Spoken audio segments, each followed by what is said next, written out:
हमारे देश में अक्सर ये कहा जाता है कि हर आदमी अपने घर में राजा होता है और अपने घर में उसके अधिकार राजा की तरह होते हैं, आपके भी होंगे।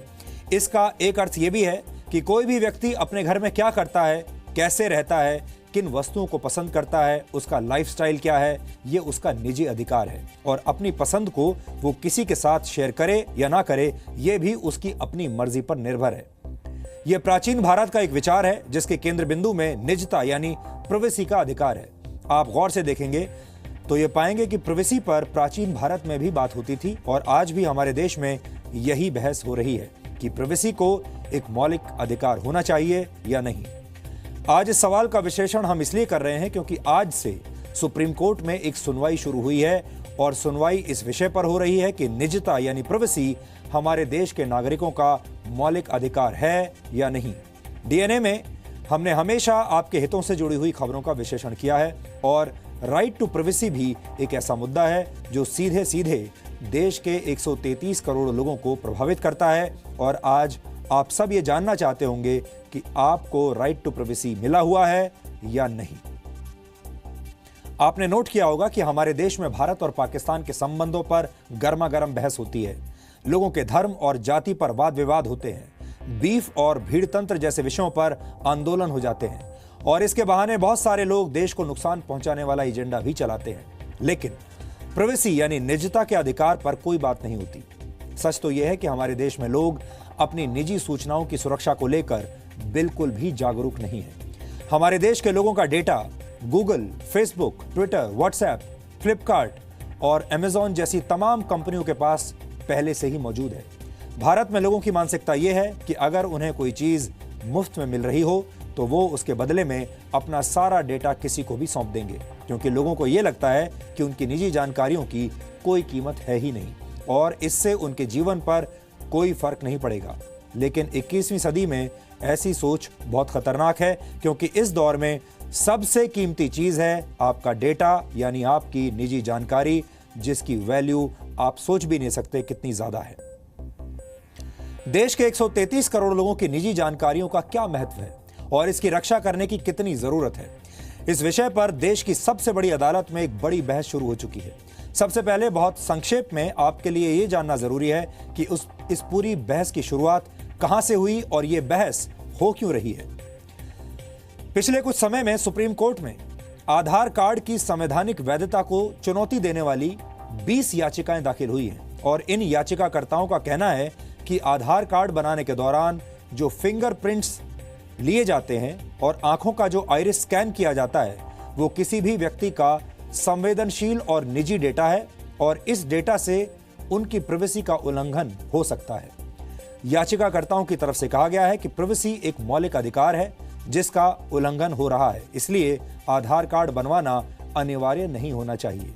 दूसरी तरफ सरकार पहले ही यह साफ कर चुकी है कि प्राइवेसी मौलिक अधिकारों की श्रेणी में नहीं आती, इसलिए इस मुद्दे पर सुनवाई करने की जरूरत है ही नहीं। लेकिन कल सुप्रीम कोर्ट ने इस पूरे मुद्दे पर सुनवाई के लिए 9 जजेस की एक बेंच बना दी और यह कहा कि आधार कार्ड की वैधता से पहले सुप्रीम कोर्ट अब यह तय करेगा कि क्या प्राइवेसी देश के नागरिकों का मूल अधिकार है या नहीं।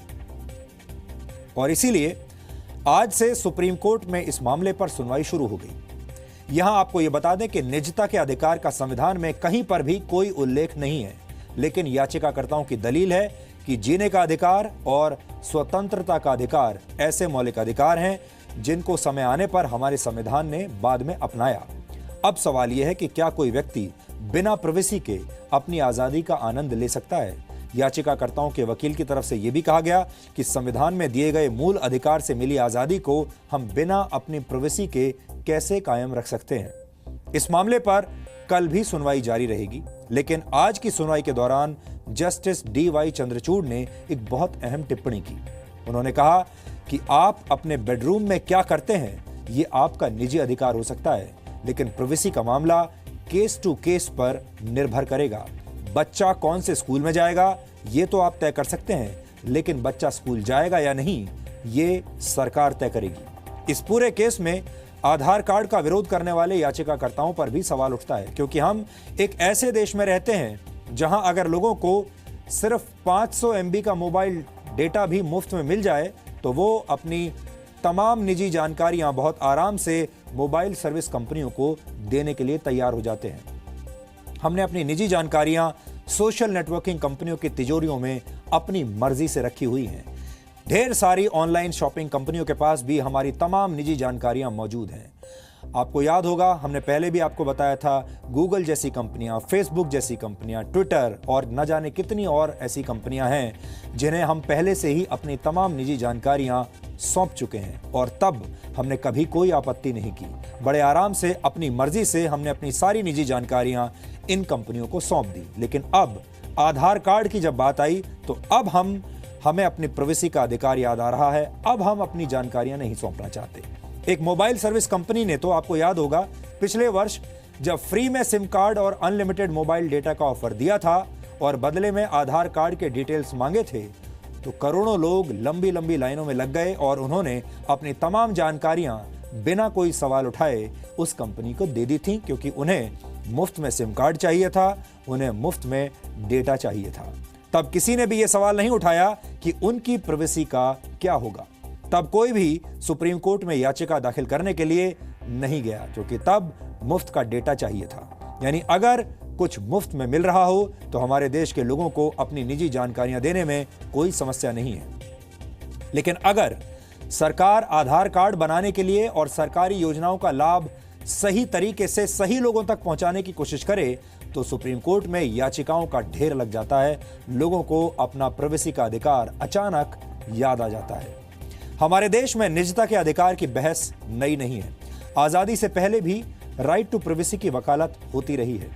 1895 में लाए गए भारतीय संविधान बिल में भी निजता के अधिकार की वकालत पुरजोर तरीके से की गई थी। इस बिल में कहा गया था कि हर व्यक्ति का घर उसकी शरण स्थली होता है और सरकार बिना किसी ठोस कारण और कानूनी अनुमति के उसमें घुस नहीं सकती।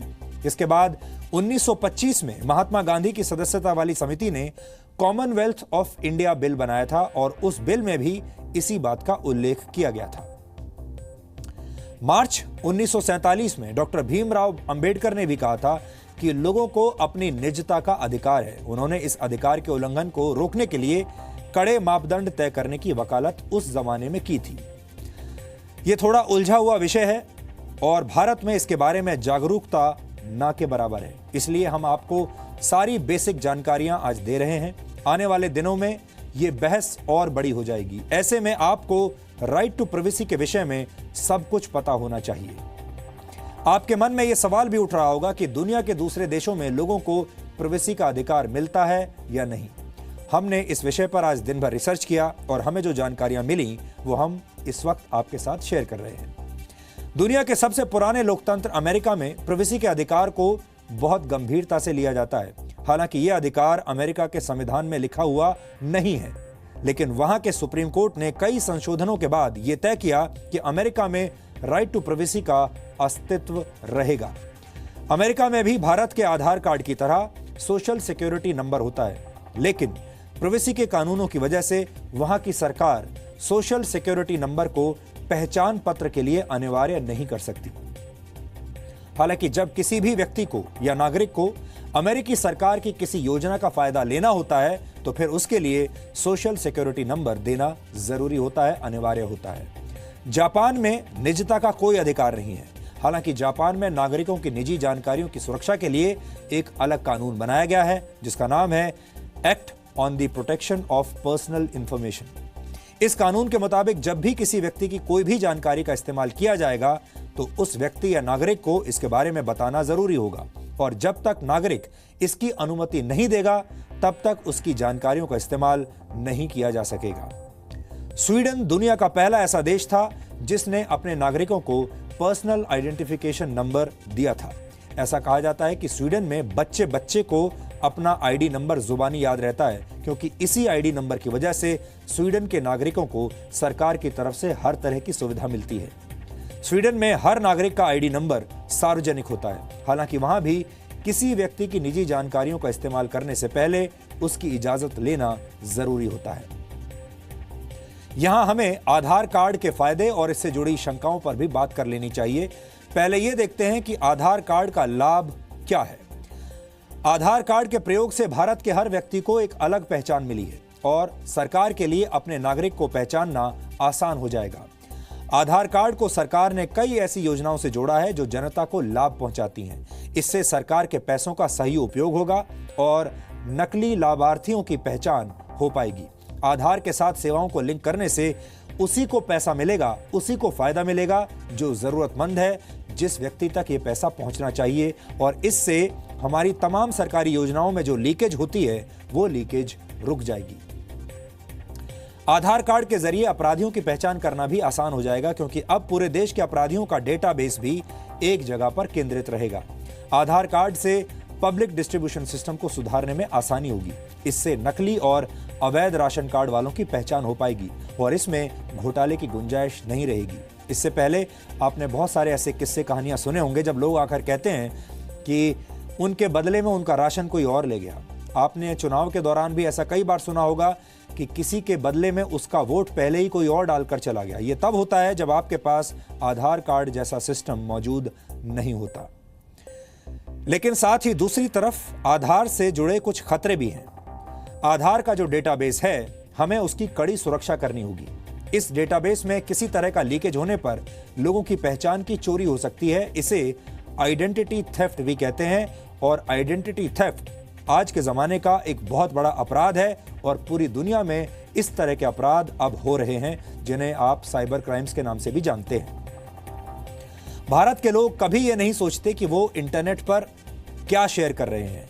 अभी भी आप में से ज्यादातर लोग बिना सोचे समझे इंटरनेट पर और सोशल मीडिया साइट्स पर अपनी तमाम निजी जानकारियां शेयर करते होंगे। आप अपनी फोटोग्राफ्स डालते होंगे, आप अपने फोन नंबर भी कई बार डाल देते होंगे, अपना पता डालते होंगे, अपनी लोकेशन डालते होंगे और अपनी लोकेशन भी डालते होंगे, यानी आप इस वक्त कहाँ मौजूद हैं। बहुत सारे लोग तो ये भी लिखते हैं किस रेस्टोरेंट में खाना खा रहे हैं, किस सिनेमा हॉल में फिल्म देख रहे हैं, किस हिल स्टेशन पर हैं। ये तमाम जानकारियां आप में से बहुत सारे लोग सोशल मीडिया पर डालते हैं। तब आप एक बार भी ये नहीं सोचते कि आप अपनी निजी जानकारियां दुनिया भर के साथ शेयर कर रहे हैं। सोशल मीडिया पर जब भी आप कोई पोस्ट करते हैं तो आप कभी ये नहीं सोचते कि आपकी कौन सी निजी जानकारी सार्वजनिक हो रही है और कैसे उसका दुरुपयोग होगा। हमें लगता है कि सोशल मीडिया पर कुछ भी पोस्ट करने से पहले आपको कुछ बातों का खास ध्यान रखना चाहिए, और वो क्या बातें हैं हम आपको बता देते हैं। कभी भी अपनी या अपने दोस्तों से जुड़ी हुई निजी तस्वीरें सोशल मीडिया पर शेयर ना करें। कभी भी नकारात्मक, गुस्से वाली या हेट स्पीच वाली पोस्ट करने से बचें। इससे आप मुसीबत में फंस सकते हैं। जिन लोगों को आप असल जिंदगी में नहीं जानते और सिर्फ इंटरनेट पर ही आपकी उनसे दोस्ती हुई है, उनसे कभी भी इंटरनेट पर कनेक्ट ना करें। कभी भी अपनी डेट ऑफ बर्थ की जानकारी किसी को ना दें, क्योंकि इससे साइबर अपराधियों को आपकी पहचान चुराने में मदद मिलती है, आपके पासवर्ड्स को क्रैक करने में मदद मिलती है। सोशल मीडिया पर संवेदनशील जानकारियां पोस्ट करने से बचें, जैसे अपने क्रेडिट कार्ड या डेबिट कार्ड की तस्वीरें पोस्ट कभी ना करें। लोगों को यह भी ना बताएं कि आप कौन सा कार्ड इस्तेमाल करते हैं। कभी भी अपनी लोकेशन की जानकारी सोशल मीडिया पर पोस्ट ना करें। आपराधिक प्रवृत्ति के लोग ऐसी जानकारियों से फायदा उठा सकते हैं। बहुत सारे लोग अपने फॉलोअर्स और अपना प्रभाव बढ़ाने के चक्कर में अपना मोबाइल नंबर सोशल मीडिया पर शेयर कर देते हैं और लोगों से कहते हैं या तो व्हाट्सएप कीजिए या इस नंबर पर उनके साथ कनेक्टेड रहिए, या अपना कई बार ईमेल दे देते हैं और कहते हैं कि आप हमारे साथ इस नंबर पर संपर्क कर सकते हैं। लेकिन ऐसा करना आपको बहुत महंगा पड़ सकता है। यह बात सही है कि भविष्य की दौलत अब डेटा होगी, लेकिन हमें यह नहीं भूलना चाहिए कि निजता का अधिकार रोटी, कपड़ा, मकान, रोजगार और सुरक्षा के बाद आता है। संविधान के मुताबिक हमारे देश में नागरिकों के पास समानता का अधिकार है, स्वतंत्रता का अधिकार है, शोषण के विरुद्ध आवाज उठाने का अधिकार है, धार्मिक स्वतंत्रता का अधिकार है और संस्कृति और शिक्षा से संबंधित अधिकार भी भारत के नागरिकों को दिए गए हैं। सवाल यह है कि क्या हमें आज आज़ादी के 70 वर्षों के बाद भी ये मौलिक अधिकार असल में मिले हैं? क्या आप मानते हैं कि संविधान में जो मौलिक अधिकार लिखे हुए हैं आपके लिए, इन 70 सालों में वो मौलिक अधिकार पूरे तौर पर आपको मिल चुके हैं? सच ये है कि हम आज भी अपने मौलिक अधिकारों के लिए संघर्ष कर रहे हैं। संविधान में जो लिखा है अभी तक वो भी हमें पूरी तरीके से मिला नहीं है। इन अधिकारों का आज भी हमें इंतजार है। प्राइवेसी के मुद्दे का महत्व तब होता है जब लोगों का पेट भरा हुआ हो, उनके पास खाने के लिए रोटी हो, पहनने के लिए कपड़े हो और सर छुपाने के लिए छत हो, यानी रहने के लिए घर हो, सारे संसाधन हो, रोजगार हो, शिक्षा हो।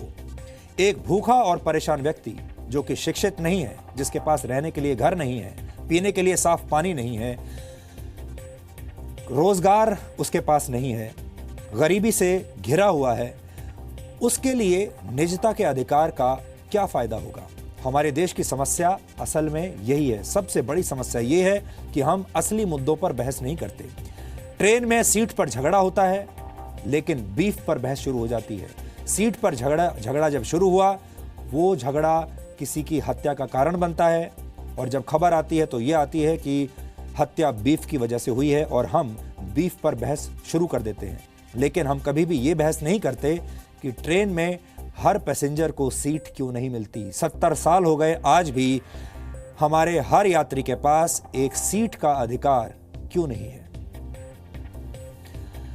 ये एक बड़ा मुद्दा है और इस पर जी न्यूज की कवरेज लगातार जारी रहेगी और हम आपको लगातार इस मुद्दे को लेकर, यानी राइट टू प्राइवेसी पर, आपको लगातार नई नई जानकारियां देते रहेंगे और आपको बताते रहेंगे कि आपको अपनी तमाम निजी जानकारियों को सुरक्षित रखने के लिए क्या करना होगा। और इस मुद्दे पर आपके साथ जो राजनीति हो रही है वो भी हम आपको बताते रहेंगे।